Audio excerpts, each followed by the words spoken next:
Hello, and welcome to the opening event of the 2020 Portobello Book Festival. My name is May Shaw and I'm a member of the organising group. The festival is organised annually by a local group of enthusiastic readers and writers in conjunction with and in support of the local public library. Nobody pays and nobody's paid. We aim to be inclusive and local, but never parochial. Although we have a more limited programme than usual for our online festival, we hope that the people of Portobello will still see something of themselves and their interests in the programme. Books featured can be found at the Portobello Bookshop and signed copies may be available in some cases. Finally, I would like to thank contributors to all the sessions for their willingness to participate in this reconfigured festival, and to those members of the organising committee who have given their time and expertise to present our festival online at short notice. Thank you for joining us, and we hope you enjoy it.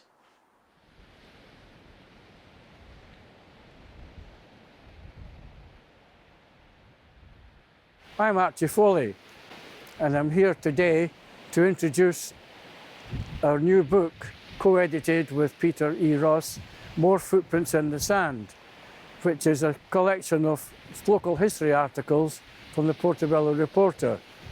Shortly, we're going on a tour of Portobello and ask you to come with us to see some of the locations mentioned in the book.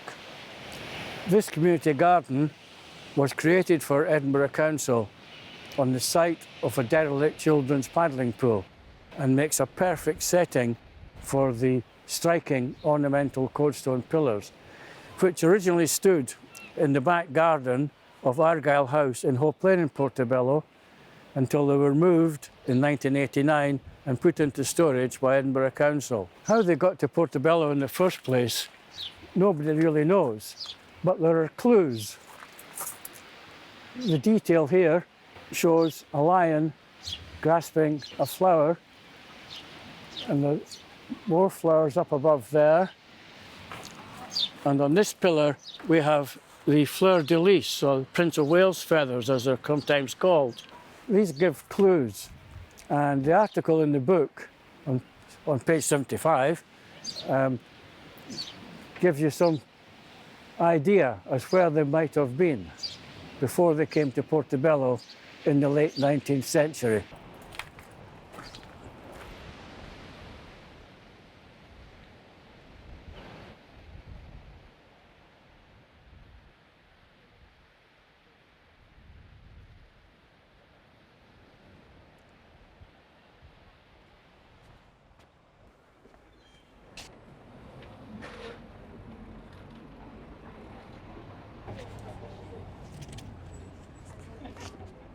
By some margin, this is the longest lasting business on Portobello High Street, having been founded by John Williamson in 1901. The writer of the article interviewed the father of the current owner, James Bonthron, who reckoned that the blue and white tiles were installed very early on in the life of the shop. Now they are visited by students from the College of Art to copy and record them.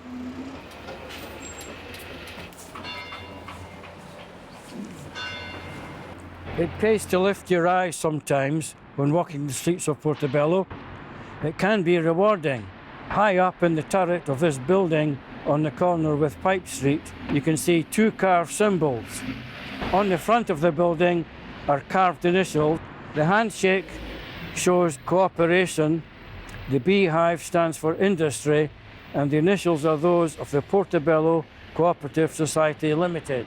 A small group decided to start a society in Portobello in 1848 and acquired premises at 77 Portobello High Street at the corner of Adelphi Place. In 1872, property was purchased at what became 42 Portobello High Street, and these became the central premises of the Cooperative Society, which now owned all the land between Bridge Street and Pipe Street and down to Bridge Street Lane.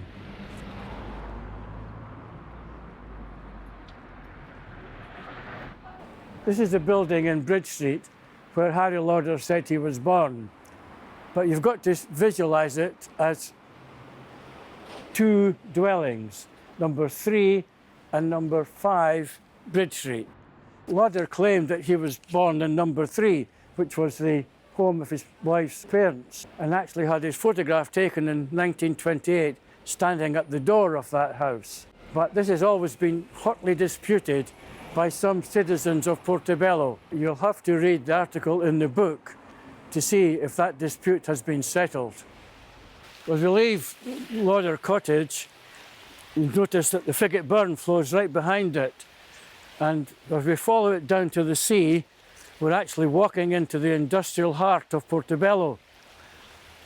On the other side of the burn was the Rosebank pottery and the West Bank brickworks.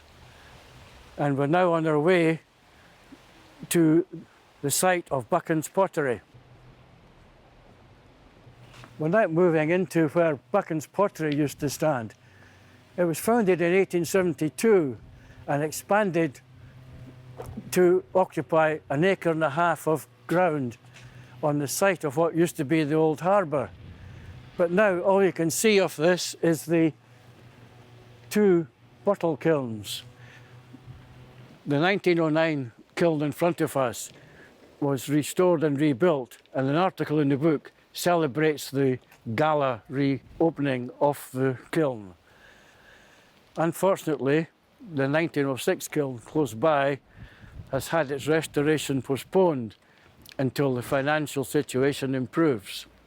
We hope you have enjoyed this little tour round some of the locations mentioned in the book, and that it's whetted your appetite to rush out and read some more. Thank you for watching.